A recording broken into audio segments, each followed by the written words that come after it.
नमस्कार।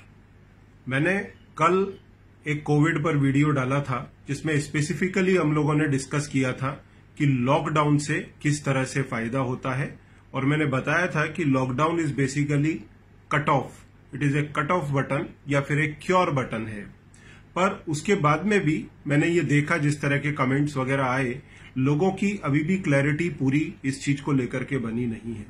तो इसको हम थोड़ा और अच्छे से और एलोबरेट करके समझते हैं। देखिए क्या होता है, जिस दिन भारत में लॉकडाउन शुरू हुआ उस दिन किसी को भी ये बात मालूम नहीं थी कि कम्युनिटी में कितने लोग इन्फेक्टेड हैं। तो जैसे ही लॉकडाउन को लागू किया, लॉकडाउन लागू करते ही हम लोगों ने क्या किया, जितने लोगों के अंदर वायरस प्रेजेंट था उनको एक तरह से बंद कर दिया और उठा करके आइसोलेशन के अंदर या फिर आप बोले क्वारंटीन में डाल दिया। अब ये जितने भी लोगों के अंदर वायरस था, ये दो ही काम करते हैं, या तो वायरसेस को बाहर इमिट करते हैं और लोगों को इन्फेक्ट करते हैं। तो जो इन्फेक्शन फैलाने वाला काम था वो हम लोगों ने एक तरह से रोका। अब वो बात अलग है कि कुछ लोगों ने इस चीज को पूरी तरह से समझा नहीं और उसके बाद में भी इन्फेक्ट होने के बाद में भी स्प्रेड करते चले गए इसको, जिससे इतना बड़ा नंबर हमारे सामने अभी भी आ रहा है। क्योंकि इस समय जो नंबर है 13,000 के ऊपर निकल चुका है पॉजिटिव पेशेंट्स का। अब ये पेशेंट जब लॉकडाउन में चले जाते हैं तो एक तो ये आइसोलेट होकर के या फिर क्वारंटीन होकर के ये इस इन्फेक्शन को स्प्रेड करना बंद करते हैं। और दूसरा, इनके अंदर जो फैक्ट्री लगी है, इनके अंदर कौन सी फैक्ट्री लगी है, इस बीमारी को खत्म करने की, इस बीमारी को दफन करने की जो फैक्ट्री इस ह्यूमन बीइंग के अंदर लगी है वो एक्टिवेट होना चालू होती है। जैसे हमारे कम्युनिटी में जैसे ही वायरस हुआ तो हम लोगों ने क्या किया, कोरोना हॉस्पिटल्स बनाए। तो वैसे ही बॉडी के अंदर जब ये इन्फेक्शन होता है तो बॉडी के डिफेंस सिस्टम को जैसे ही मालूम पड़ता है कि यहां इस तरह का प्रॉब्लम हो रहा है तो वो तैयारी शुरू करता है और सैनिक बनाना चालू करता है, एंटीबॉडीज बनाना चालू करता है। मीनवाइल उस पेशेंट को ये समझ में आने लगता है कि मेरे अंदर कुछ तो भी तकलीफ है, जैसे सर्दी, खांसी, जुकाम, बदन दर्द या बुखार, इस तरह के सिम्टम्स आना चालू होते हैं। तो ये जो 130 करोड़ लोग अपने अपने घरों के अंदर बंद हैं, तो जहां से इस तरह के सिम्टम्स, कंप्लेंट्स आना चालू करती हैं, वहां पर गवर्नमेंट के लोग जाकर के क्या करते हैं, सबसे पहला काम टेस्टिंग का चालू करते हैं कि अगर इसको ये बीमारी है तो उसकी क्या वजह है, कहीं कोरोना से ये इन्फेक्टेड तो नहीं है। पर इस पीरियड के अंदर उसका डिफेंस सिस्टम सैनिकों को बनाने की तैयारी शुरू कर चुका होता है या कर रहा होता है। तो उस स्टेज में जाकर के उसका ब्लड सैंपल लिया जाता है और जैसे ही सैंपल पॉजिटिव आ जाता है, मतलब फर्स्ट स्टेप तो क्या था, लॉकडाउन। इस महामारी को कंट्रोल करने का पहला स्टेप क्या था, लॉकडाउन। तो लॉकडाउन को ऐसा ना समझा जाए, lockdown is a step of treatment. तो पहला स्टेप हो गया लॉकडाउन। अब लोगों के अंदर फैक्ट्री जो है वो चालू हो गई है, जो भी इन्फेक्टेड है, और उनका इन्फेक्शन बाहर फैलाना रेस्ट्रिक्ट कर दिया गया है। अब सरकार को मालूम पड़ता है कि भाई किन किन जोन के अंदर इस तरह के केसेस आए हैं, तो उन जोन को वो पूरी तरह से बंद कर देते हैं और उस एरिया के अंदर अपनी ब्लड टेस्टिंग बढ़ाना चालू करते हैं कि वो पर्टिकुलर आदमी, ये जो इन्फेक्टेड है, जो कोरोना पॉजिटिव पाया गया है, वो किस किस से मिला, अपने घर वालों से मिला, अपने ऑफिस वालों से मिला, अपने समाज वालों से मिला, अपने धर्म वालों से मिला। तो जितने भी लोगों से मिला उन सबको क्वारंटीन कर दिया जाता है और उनकी फिर टेस्टिंग चालू की जाती है। तो क्वारंटीन इमीडिएट होने के बाद में अगर सबका टेस्ट कर भी दिया जाए तो जरूरी नहीं है ये सब पॉजिटिव आए, क्योंकि इसका इंक्यूबेशन पीरियड है 3 से 14 दिन का। तो उस पीरियड में इसका 2 या 3 बार जितने भी लोग उससे मिले हैं उन सब लोग को क्वारंटीन करके 2 या 3 या 4 बार उनका टेस्ट किया जाना चाहिए। और वो टेस्ट किया जा रहा है तो किसी भी पल में ये पॉजिटिव आना शुरू हो जाते हैं या फिर इनमें साइन सिम्टम आना चालू हो जाते हैं। फिर उस बंदे के भी कांटेक्ट में जितने भी लोग आए होंगे उन सबको क्वारंटीन करके उनकी टेस्टिंग की जाती है। तो हम बेसिकली चेज नहीं कर रहे हैं वायरस को, हम बेसिकली क्या कर रहे हैं, एक आइडेंटिफाई एरिया करने के बाद में उसको घेर रहे हैं। तो इस घेरने के अंदर मेरा पब्लिक से कहना है, आप सपोर्ट करें। क्या होता है, हमने कोरोना को घेरा, आइसोलेट किया, क्वारंटीन किया, तो कई लोगों को जो ना समझ है उनको क्या लगता है, उनको घेर के मारा जा रहा है। भाई मेरे, ये घेर के नहीं मारा जा रहा है, ये बीमारी को घेरा जा रहा है जिससे वो फैल ना पाए। और फिर उसके बाद में इस बंदे को ले जाकर के आइसोलेट कर दिया जाता है। कहां पर? हॉस्पिटल के अंदर। हॉस्पिटल में आइसोलेट करना किस बात को इंश्योर करता है? नंबर 1, ये बंदा अब औरों को इन्फेक्ट नहीं करेगा, पहली बात। दूसरी बात, इसके अंदर जो फैक्ट्री लगी हुई है कोरोना से लड़ करके उसको दफन करने की, वो एक्टिवेटेड है ऑलरेडी, वो एंटीबॉडीज बनाएगी। तो ये एंटीबॉडीज बनाए, अच्छे से बनाए, उसके लिए जो हम घरों के अंदर बंद हुए, तो हमारा फर्ज क्या है? एक तो हम घरों के लॉकडाउन में आए जिससे हमको इन्फेक्शन किसी दूसरे का ना लगे, और दूसरा हम हमारी इम्यूनिटी को स्ट्रांग करें उस पीरियड के अंदर। तो अगर कभी हमको कोरोना हो गया तो जल्दी से जल्दी हमारा डिफेंस सिस्टम इनके अगेंस्ट में एंटीबॉडी बना करके इनको किल करे या रेस्ट्रिक्ट करे, न्यूट्रलाइज करे।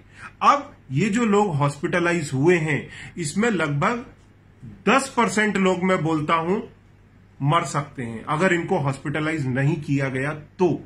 मतलब जैसे 100 मरीज आइडेंटिफाई हुए, अब आप बोलेंगे भाई इनको हॉस्पिटलाइज करने की क्या जरूरत है, जब फैक्ट्री इनके अंदर ही लगी है तो इनको घर पे ही रहने दो, वहीं के वहीं रिकवर हो जाएंगे। लेकिन नहीं, इसमें से 80% लोग तो हल्के फुल्के, जैसे बुखार हुआ, बुखार की दवाई दे दी, दर्द हुआ, दर्द की दवाई दे दी, सर्दी खांसी हुआ, सर्दी खांसी की दवाई दे दी, साथ में इनको कुछ एक एंटीवायरल मेडिकेशन देना पड़ता है, जो इनके बॉडी में वायरसेस मल्टीप्लाई हो रहे हैं वो मल्टीप्लिकेशन को रोके या उनको वायरसेस को न्यूट्रलाइज करे, सैनिटाइज करे इनकी बॉडी को अंदर से। तो वो जो एंटीवायरल ड्रग्स हैं वो इनमें वायरल लोड को घटाते हैं। और इसी दिशा के अंदर एंटीवायरल कौन से यूज होते हैं? जो HIV के लिए यूज हो रहे हैं या फिर बर्ड फ्लू के लिए यूज हो रहे हैं, तो वो एंटीवायरल ड्रग्स यूज की जाती हैं। साथ में प्लाज्मा थेरेपी, जैसे जो लोग इस बीमारी से रिकवर हो गए हैं उनके ब्लड को लेकर के उनका प्लाज्मा कॉन्सेंट्रेट निकाला जाता है, फिर इन पेशेंट्स को इंजेक्ट किया जाता है, जिससे इनके बॉडी में वो काम करके जो वायरसेस हैं, एंटीजेंस हैं, उनको वो न्यूट्रलाइज करता है, उनको वो किल करता है और इनके बॉडी में वायरल लोड को घटाता है। मीनवाइल डिफेंस सिस्टम स्ट्रांग होने लगता है। वो डिफेंस सिस्टम बाकी के वायरसेस को और एंटीजेंस को खत्म करके बॉडी को पूरी तरह से सैनिटाइज कर देता है, वायरसेस को खत्म कर देता है वहां से। तो फिर इसकी डबल टेस्टिंग, ट्रिपल टेस्टिंग होती है। जैसे ही इस पेशेंट के अंदर कोरोना के वायरस नेगेटिव आ जाते हैं, फिर इसको रिलीज कर दिया जाता है कि भाई अब आप घर जाइए और घर जाकर के आप 15 दिन और क्वारंटीन में रहिए या आइसोलेशन में रहिए, जिससे और ये पूरी तरह पुख्ता हो जाए कि आप स्प्रेड नहीं करने वाले हैं इस वायरस को। तो ये सारा प्रोसेस फॉलो किया जाता है। तो इसमें जितने भी मरीज पॉजिटिव डायग्नोस हो रहे हैं उनका हॉस्पिटल के अंदर जाना जरूरी है, जिससे उनको जब भी आधी रात को भी अगर किसी तरह के सपोर्ट की जरूरत लगे, जैसे मैंने आपको बताया 80% तो हल्के फुल्के में रिकवर हो जाएंगे, 15% को थोड़ा ज्यादा सपोर्ट लगेगा और 5% को जिनको सीवियर प्रॉब्लम होगी उनको पॉसिबल है आईसीयू में ले जा करके उनको ऑक्सीजन पर रखना पड़े या वेंटिलेटर पर रखना पड़े। तो 1 से 2% उसमें से लोग वापस आते हैं बच के, और 3 से 4% की अनफॉर्चुनेटली डेथ हो जाती है। तो करीब 96 to 97% पेशेंट वापस हेल्दी होकर के आ जाते हैं। 3 से 4% पेशेंट, खास तौर से उनमें भी देखिए 0.9% रिस्क बनता है एक जनरल पब्लिक के लिए जिनकी एज 40-45 के नीचे है। और जिन लोगों को कार्डियोवास्कुलर प्रॉब्लम है, रेस्पिरेटरी प्रॉब्लम है, हाइपरटेंशन का प्रॉब्लम है, डायबिटीज का प्रॉब्लम है, कैंसर के मेडिकेशन पे हैं या फिर इम्यूनोसप्रेसेंट पे हैं, HIV मेडिसिन पर हैं या फिर रूमेटॉइड वगैरह के पेशेंट हैं, उनमें ये रिस्क फैक्टर 8 से लेकर के 13 या 14% तक बढ़ जाता है।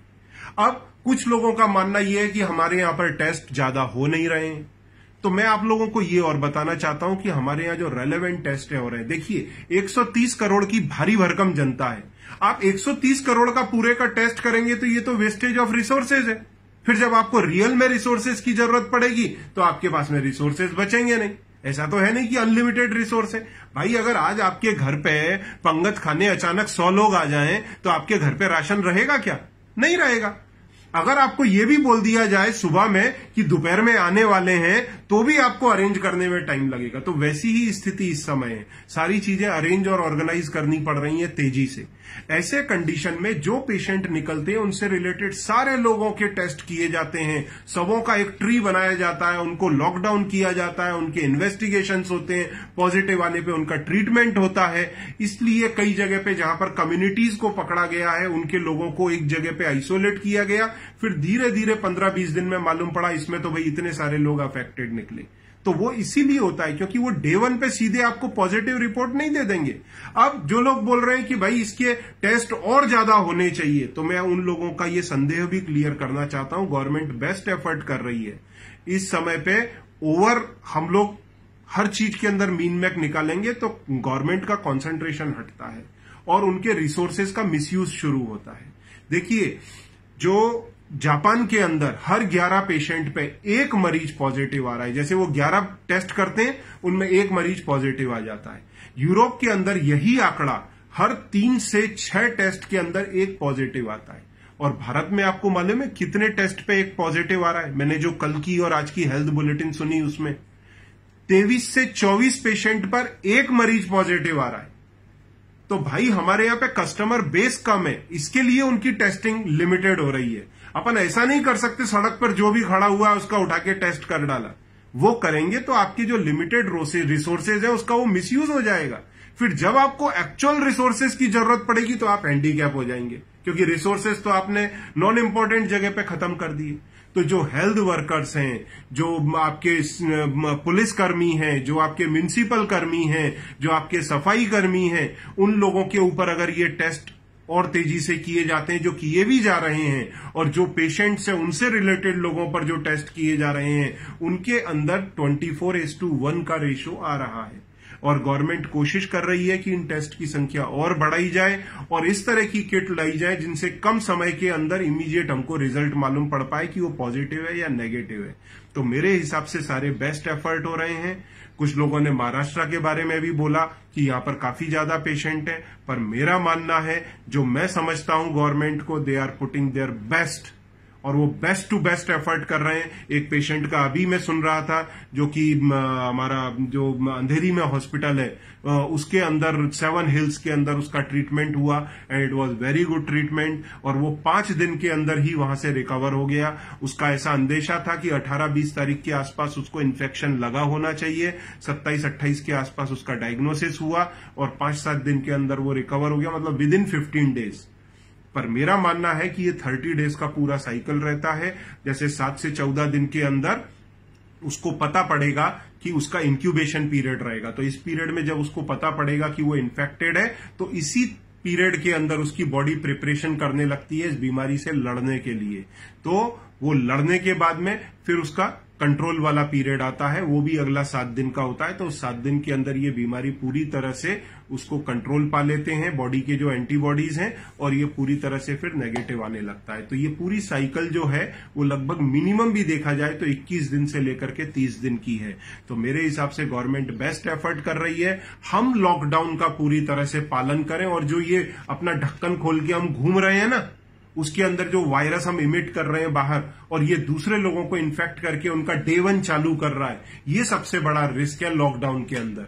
अगर ये हम लगातार करते रहे तो भरोसा नहीं लॉकडाउन को फिर और एक्सटेंड करना पड़े, या फिर इसको लिमिटेड रूप से चीजों को आगे सिलेक्टिवली ओपन करना पड़े। तो जितनी जल्दी आप अपनी लाइफ को नॉर्मल अगर करना चाहते हैं तो बेस्ट है कि आप लॉकडाउन का पूरी तरह पालन करें, और लॉकडाउन में रह के अपने साइन एंड सिम्टम्स पे कंट्रोल करें। अगर आ रहे हैं तो इमीडिएट गवर्नमेंट को रिपोर्ट करें, हाँ, और बाहर अगर जाना पड़ रहा है तो पूरी तरह से प्रिकॉशन लेके जाएं इसेंशियल आइटम्स के लिए, और घर रह के अपनी इम्यूनिटी को स्ट्रांग करें। इम्यूनिटी जितनी स्ट्रांग होगी, खुदा ना खास्ता कभी आपको इन्फेक्शन हुआ भी तो उतनी फास्ट आपकी रिकवरी होगी। So take care all the best. Everybody is doing best efforts in the country now, और मेरा उम्मीद है कि हम जल्दी से जल्दी इससे बाहर निकलेंगे। Thank you very much.